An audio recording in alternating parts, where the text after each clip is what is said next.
My name's Johnny. Like Pat said, we're from ReliaQuest. I'm joined by my colleague Tristan. We're excited to show you guys a real-world intrusion that we went through where the Fin7 threat actor group used tactics popularized by Black Basta to gain initial access. So just to walk you through like the structure of what the slides are going to look like, we are going to go through the attack chain, and we're going to show you what the threat actor did, and we're going to show you how we kind of keep a hold of the a threat hunter mindset even when we're going through intrusions, and like ways that we can try to pivot around and find additional threat actor activity, and then show you like potential mitigations, ways that you can sort of limit or completely stop each phase of the attack chain. So I'm going to hand it off to my colleague Tristan to get us started with the attack chain. Yep. So get started over here. So typically with this attack chain, it starts off with the threat actors identifying the targets they wish to go after, and then they will start beginning email bombing. So they'll send them thousands of emails throughout about 1 day to 1 week before the actual attack starts. And the goal of this is to fill up their inbox, almost making it unusable, making it think that, well, there might be an actual issue with their mail services or inbox, and it's used for pretext later in the attack chain. And that's kind of interesting too, because like setting up initial access like that, where if you're looking at it from the MITRE kill chain perspective, you have like the left side, which is more towards initial access, and then what the threat actor is actually doing right now to start us off is more towards the impact, because they're doing like a subscription bomb attack. They're like a denial of service to block out this inbox. So it's kind of interesting looking at it from that perspective, that they're starting off kind of way over here on the right of the kill chain to kind of set up the pretexting to get themselves way over here on the left to initial access. Yep. So then this brings us to the actual social engineering attempt. So with 300 million active users, Microsoft Teams is one of the most popular corporate messaging applications that's used. It can facilitate messaging between internal and also external communications. By default, it can support external communications, including calls and messages, and this is where the opportunity begins for the attackers. So, from here, they'll identify the targets that they want to call, send them with emails, and then they'll begin to call them about a week or so after they begin the spams. They'll typically pose as help desk or IT support, try to gain trust of the user, and then they will move on to attempting to get initial access from here. Yeah, and to be fair to Microsoft, it's on by default it lets external domains communicate with internal users, but they do at least give we've got pictured here what it looks like. It's a warning. It kind of tries to tell the user hey, this person's not in your organization. Do you want to let them talk to you? But in reality, is pop-ups for an end user to go through a real security mitigation? Not necessarily. It's kind of easy for the threat actor to kind of get around that. Here in this image, we've got an example. I don't know if you can read it. It's kind of dim, but they've named their domain help desk, or their username help desk, to try to get past the initial concerns that maybe this is external, and the users may be already kind of expecting help from help desk because of the inbox problems they're having. Threat actors do other things too to try to kind of alleviate the concerns of the user. Sometimes they'll throw the word internal somewhere, even though it clearly says that this is an external chat. Threat actors more recently have been doing things like using ASCII check marks in their name to I guess be verified or something like that. And these are ways that have been very successful at getting the user to just click accept, and then they immediately get a phone call. So how do we threat hunt for this? Well, during the breach response process, it's important to keep a proactive threat hunting mind. What if they were to switch the domains that they utilize? How would we catch it? How would we know that they're calling additional users? Well, during this attack chain, we found, like I mentioned, that they use help desk, internal IT support, and they also love to stay with the onmicrosoft.com domains, which you can get for free through Microsoft development licenses. It helps persuade the user that they're coming from help desk and maybe internal, and so they love to favor these words. So, without focusing on maybe the exact domain that the threat actor would be calling the users from, you want to focus on one of their TTPs and actual wording that they'll utilize. So in this case, we like to hunt on the words help desk, internal, and then utilize those on Microsoft.com domains. And this is also important because during the intrusion response process, let's say we think that we've kicked the threat actor out and they begin starting to call additional users, that could be an indicator that maybe they were actually successfully evicted from the environment and then they're trying to get back in. Yeah, when we're going through an incident, we try to keep our threat hunter mindset ongoing. So, there's the needful that you have to do. We have to pivot on all the artifacts that are involved. Like if there's a compromised user or a compromised host, we're obviously going to do like pivot searches on there to see what everything that's going on. But we want to try to keep a broad approach as well to try to pivot on not just like these artifacts that are involved, but also like the TTPs that the threat actor is using. That helps us expand our scope and like discover potentially additional assets that are also involved.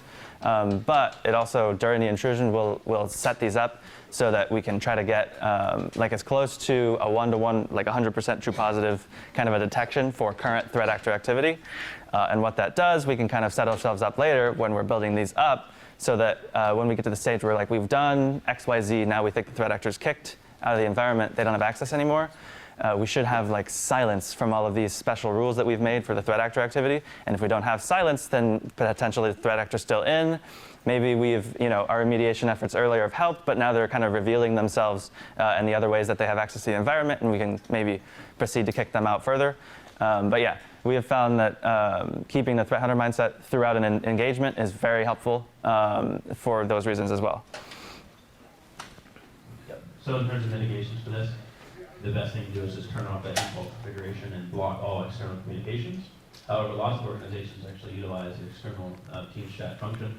So if you do, it's recommended to compile a block list or an allow list, and you can set that up so that only allowed and approved domains are able to communicate from external domains. Yeah, it's for most organizations like potentially very easy to mitigate like this exact like abusive Teams because you don't have to allow external organizations to communicate with your users. Some organizations do use that feature heavily. We've had customers that have like hundreds of allowed domains that they need to communicate with, and like there's just no chance that they like personally know that all of these domains are safe because there's just so many. So they've got this like very like kind of loose giant allow list, and they've still basically got this vector. It's better than nothing to have like the allow list because unknown domains that the attacker like spins up like this very easily, they won't be affected by that. But there are cases where threat actors do compromise domains and they do use them for like Teams calls and things like that. So it's still possible. So you still want to do like we talked about like the monitoring and things like that because it's still a vector. And you want to make sure your users are aware like phishing is possible through like things like Teams and not just emails. And then if you are like experiencing an active engagement like where threat actors are actually targeting your users, maybe consider turning it off anyway temporarily and just blocking that outright and then turning it on later. Yep, so this is where we get to the initial access tester. So you would traditionally think that it's pretty difficult to go from a phone call onto access to an endpoint. Threat actors utilize software known as RMM, which is remote monitoring and management software. Windows has a built-in remote management feature called Quick Assist that actually has a hotkey, and it's control Windows key plus Q, which will pop up a prompt. From there, the threat actors will be on the call with the user, pretending to be help desk support, and this might be a pretty normal process for users in an environment, having help desk connect to their computer and actually troubleshoot issues. So it may seem normal, especially with all the pretext of the email bombing and them claiming that they're internal help desk support. This is a pretty successful attack chain. So from there, they will then provide the information to connect back to their computer, and they will then gain remote access onto the system.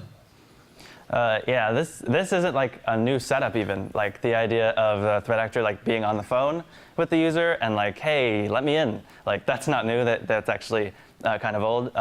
In the past, it's been more common to see this through like scareware ads, which are like advertisements that you'd see in your browser that say, hey, your machine is seized by the FBI, or like you have malware, something like that. Internally, we call these mouse jigglers, but it's the idea to get the user to passively kind of call them and then opportunistically you say, hey, if you've called me, I know you have malware on your machine, I need to remove it, you need to let me in right now. And then they get in, and usually they do like some hocus pocus on the machine to get the user to think that some service has been rendered. Maybe they run like SFC scan now, or like they defrag the disk or something, they remove some malware, and they try to get them to like pay for that. Same idea, but the novel thing here is the use of like a Microsoft Teams service to take it from an opportunistic, like I'm waiting for users to call me, to a targeted approach where I say, hey, I want this user in this organization's endpoint. I will just call them and jump onto their machine. It should be extremely difficult to do that, but these different applications that the threat actors are able to use, like Quick Assist, they make it like seamless. So you can very quickly make that happen. Right, so in terms of threat hunting on applications like Quick Assist in particular, hunting on something like Quick Assist at EHC is not viable. As you mentioned, it's a native Windows binary, so if you were to run that, you would get a ton of results.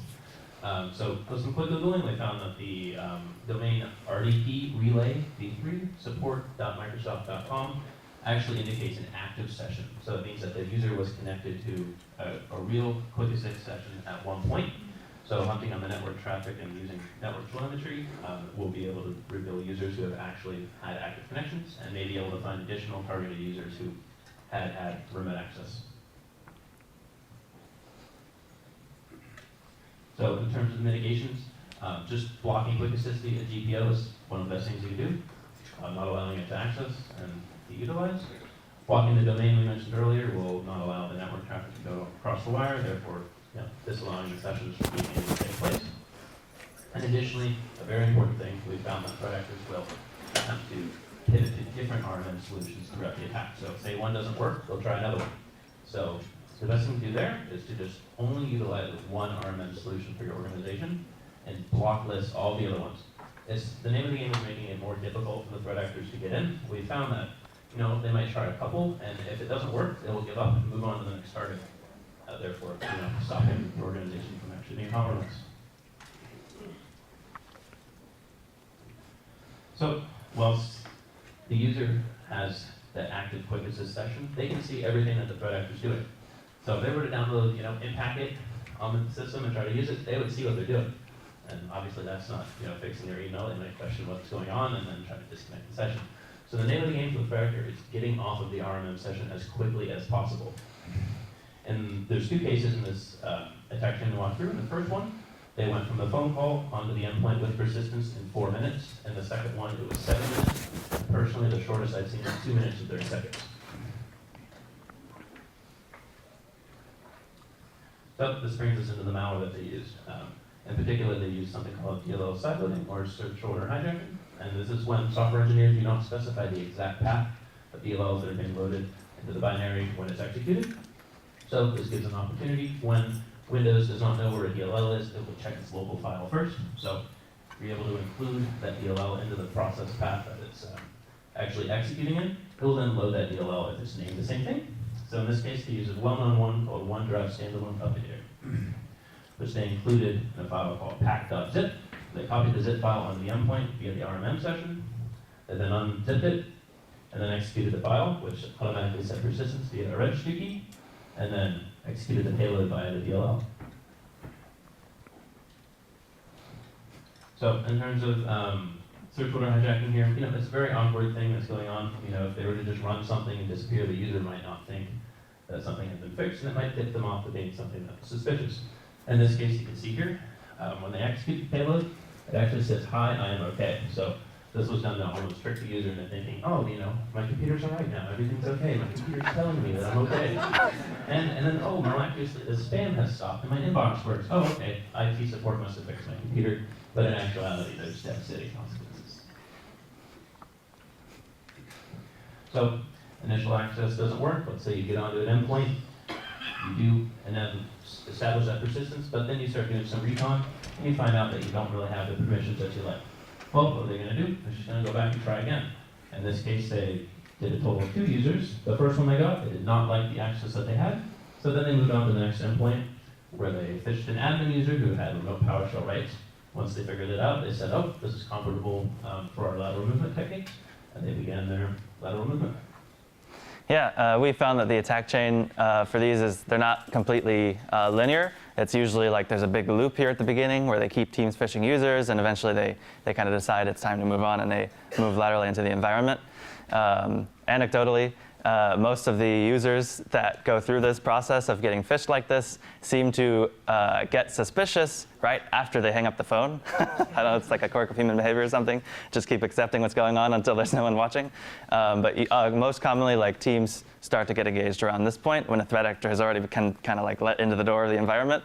So here is a quick attack timeline that we put together of the 2 phishing attempts that were here, and you can see like they pretty quickly in this one get to phishing and then actually trying to break out of the endpoint, and that's where they like not only do they compromise it, but they start looking at other hosts in the environment and saying, hey, how can I hop? And then in the second case, they kind of just like landed on an admin, and so they were very able to very easily successfully move into other hosts in the environment. So go ahead and switch. Yeah, so mitigating something like a threat actor getting admin almost immediately, it can be kind of difficult. It requires more of a broad architectural approach.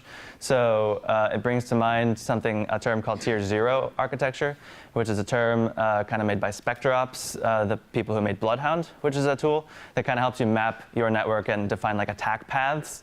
So it's the idea that you have your tier 2 layer, which is the least secure devices in your environment, things like workstations, things that can provide initial access to a threat actor. So anything that can be like phished would be like a tier 2. And then you have like your critical assets, things like domain controllers primarily being the example, that would be tier 0, and those would be like the most secure portion of your environment. The idea is there should be no path between a lower security tier and a higher security tier that could let an attacker kind of pivot. And there should be, like bidirectionally, really no access. The common example is like RDP user caching. So like if someone's a domain administrator and for whatever reason they decide to help someone out and do like help desk or something, and so they log on to a user's workstation, that's the idea of a tier 0 account logging into a tier 2 device. So they log off, and then maybe a week later, threat actor compromises that tier 2 workstation. They can see that the domain admin was like logged in at some point and potentially even get their credentials just because they touched that tier 2 device. So that's an example where like you want that separation because it makes it that much harder for the threat actor to actually successfully like move laterally and get anything out of even gaining initial access. So this is what it looked like when they started to break out. The threat actor, they already had admin, so they kind of pivoted a couple layers deep into the environment, and they decided on this one host that they kind of chose as their primary pivot point. And they took that host and they kind of just started aiming remote scheduled tasks at these other hosts. So they were creating 2 scheduled tasks on each of these computers. And one scheduled task was to get a batch script that was kind of preparing the OneDrive standalone updater on these hosts. And then the second one was creating a new service that would kind of run and sideload the OneDrive updater. So you have now a bunch of beacons on all these hosts. The interesting thing here is they're all the same beacon. So if some of you are familiar with the idea of like C2 command and control, it's the idea of like an agent that's running on an endpoint that can reach out to an attacker-controlled server and kind of ask, hey, what's my next command? What's my next command? And it does it over and over until there's a command. So the idea of an egress beacon is that's the beacon that's going and actually directly reaching out to the command and control server. Threat actors, for like OPSEC reasons, they want to hide the C2 server. They don't actually want the defenders to be able to find it. For a couple reasons. For one, you can block it, but you also can identify other hosts that have beacons. So it's more common for threat actors to use like peer-to-peer beacons as much as possible. And that's the idea of routing the C2 commands between the different computers all the way up to the few egress beacons that are in the environment, and those handle the direct communications with the C2 server. They didn't do that at all in this case. They didn't really seem to care about OPSEC. They were all reaching out. So just interesting, they weren't like interested in establishing long-term persistence. They just wanted a quick beachhead so that they could access data and move on. So some things we could thread on in this area. I said they were doing scheduled tasks. So I said we want like 100%, 90% TP rate for like these ad hoc kind of threat hunting rules we're making during an incident. So the one we kind of came up with here, if any of you have heard of regex, regular expressions, it's like a pattern matching kind of language. The threat actor in this case used like basically the same kind of a name for their scheduled tasks. They had like, they called them all one, presumably it'll be like OneDrive or something with a couple of numbers and a letter. So you could like find all of the threat actor's scheduled tasks through that method. And it's like, that's pretty narrow. You might even say that that's like an artifact pivot, some layer in between threat hunting and artifact. But still a good idea to kind of throw out that feeler to see if they're making any more scheduled tasks. Some more like broad ways to threat hunt on scheduled tasks is like the idea of they're running batch scripts through a scheduled task. Depending on your environment, you might do that a lot, so that might not be a great indicator. The idea of creating Windows services for a scheduled task, or more interestingly, the idea of creating scheduled tasks on a remote system through literal remote PowerShell, not through like a group policy, which would be like more common. Some of these like might be more noisy, like that last one might be actually harder to find in the moment. You don't want to be like during an incident like spending a lot of time like researching how would I do that. So you need to be spending your time wisely. But just some interesting threads to pull on. You want to have as many as possible that could potentially have good outcomes for you. So the threat actor, after they kind of established their beachhead, they started using RDP. For those of you not familiar, a remote desktop protocol, that's the built-in way to basically have mouse and keyboard and screen for a remote computer. Threat actors, they love RDP. There's like the stereotypical idea of like a hacker that's like very, terminal, like keyboard warrior. Like that's often not the case, we've found. They love like the tactile, regular control of computers, just like we do. And that was the case here. They just like started pointing at machines and saying, hey, log in, let me see what's here, let me see what's here. So, it's kind of the same idea for like mitigating this. So when you're talking about threat hunting, it's interesting here because they actually proxied all of their traffic in the network through the OneDrive beacons. So like the C2 things that they've set up, they were sending like RDP traffic through the OneDrive beacon onto these remote hosts, not directly like normally on the host. So that actually looks like in like an EDR or something like that. Like you can actually see OneDrive sending 3389, which is like the port for RDP, that traffic. So like very suspicious traffic. We found actually it's kind of surprising if you put in like how many processes are like sending me port 3389 traffic. It's actually a lot, and like you have to like kind of explain why each one is doing it. So like for a threat hunting area, you can like look at potentially the idea of weird processes that are sending like lateral movement traffic. Should OneDrive be sending me SSH traffic, which is what they did in this case, as well as like RDP or like remote PowerShell? Pretty weird. And you can do like, you could take it a step further. You could be like, what if I can like get not just traffic, but like confirmed lateral movement? If there's lateral movement, I'll see an authentication log on the remote system, right? If it's a remote PowerShell, I should see like a type 3 logon on that remote machine, right? Or if it's like an RDP, I might see a type 3, I might see a type 10. So I could correlate those backwards and say, hey, what's the source IP? What's the process that's doing that? What are all the processes that are making, basically pivoting in my environment? That would be a way basically of discovering if the threat actor had not used only the OneDrive beacon, but had other beacons in play. In this case, they didn't though. So, we kind of harp back to like this tier 0 idea for mitigations. So it's actually pretty hard to see. It's kind of dim. But this is like an expanded view of that tiered infrastructure. So you have over here your tier 2, like your least secure devices, so like your workstations and things like that.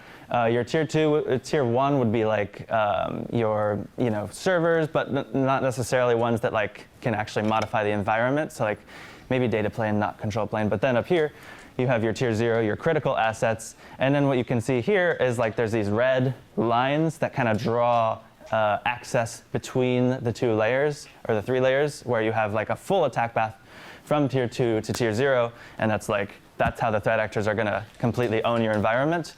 So a couple of ideas here, like the threat actor kind of started off with domain admin, so like you're kind of caught on your back foot, so to speak.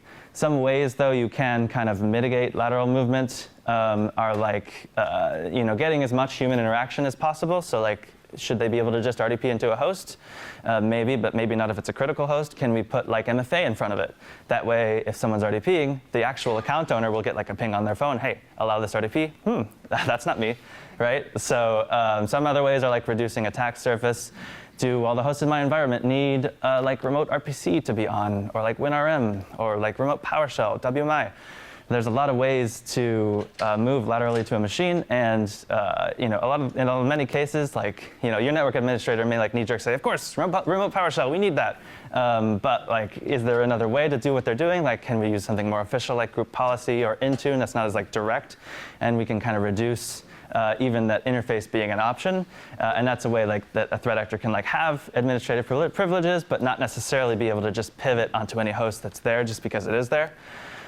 So yeah, in the next stage of the attack, they're kind of RDPing around, and then they get to like their hands-on objectives, where they decide to download a file transfer tool and point it at their infrastructure and literally take some files and like basically drag and drop them out of the environment. So, and they do this interactively. They like go to the browser, they download WinSCP, which is the tool they use, and it uses like SFTP or like secure SCP, and just like takes the files out. Like very low bar here, but like if it works, why not just do that? So for mitigations, so like there's the obvious mitigations of like, should a file transfer protocol be allowed unrestricted outbound? Probably not. Should we be allowing like known file transfer tools if our like admins don't use them? Probably not. But like, you know, there are there's like many ways that you can exfiltrate data out of an environment. It's impossible to lock them all down unless you have like an air-gapped system. But it doesn't have to be this easy, right? The more that we can do to kind of like get the threat actor off of their playbook, because they've got like a list of things that they're going to try. Maybe you block WinSCP and they're like, oh, I don't have WinSCP, I'll use curl. And like they realize, oh, actually they've blocked the entire protocol, I can't use that. Now I have to, you know, figure out something completely different. So now, you know, they're spending longer in your environment. You're basically building up the attrition for them to be here, and they're more likely to make mistakes, trick up like detections and things like that. So you're making it more expensive basically for them, and more passive for you to just kind of kick them out of the environment. So after they kind of steal the data, they add their an account that they control into the ESX admins group. So for those of you not familiar, ESX and ESXi, they are hypervisor softwares. A similar one is like Hyper-V. So hypervisor softwares, they underpin infrastructure because they virtualize machines. So the idea is like, if you have a domain controller, odds are it's not like directly installed onto that hardware, that server. There's like probably many domain controllers that are being virtualized onto it. So it's like kind of a juicy target, which I'm kind of hinting at my next slide. But so this is around the time that the threat actor was kicked out anyway. So we kind of have our assumption about what they're about to do. But like they added themselves to that ESX group. Should they be able to add themselves to like such a critical group? Probably not. So like how can we mitigate that? So again, like they have admin, so like there's you know, what can we do? There are some things we can do. So like you know, hypervisor infrastructure, ESX, that is definitely like tier 0 asset, and like so should the group be a tier 0 as well. Anything that's giving access to it is a part of that. So again, like human interaction, like maybe MFA for adding to certain groups, right?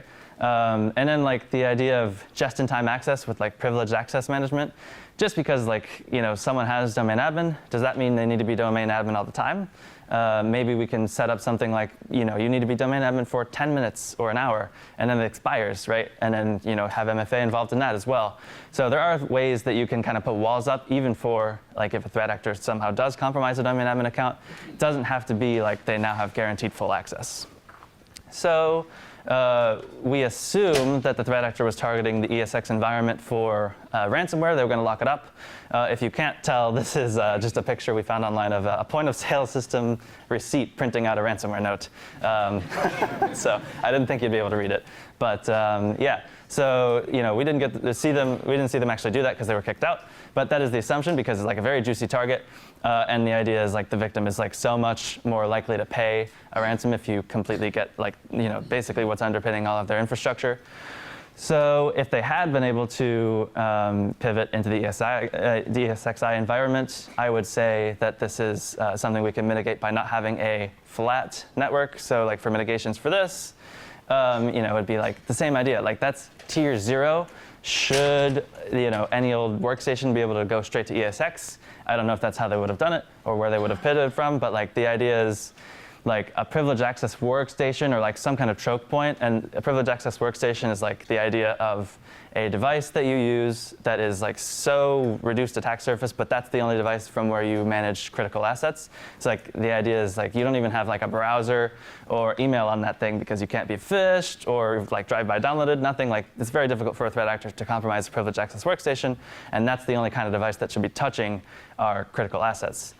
So that's the end of the attack chain. The threat actor was kicked out by this point, so you should have like some insights into kind of the mindset that we keep when we're going through an incident, and like keep that threat hunter mindset. So thanks all for joining, and I hope you enjoyed it.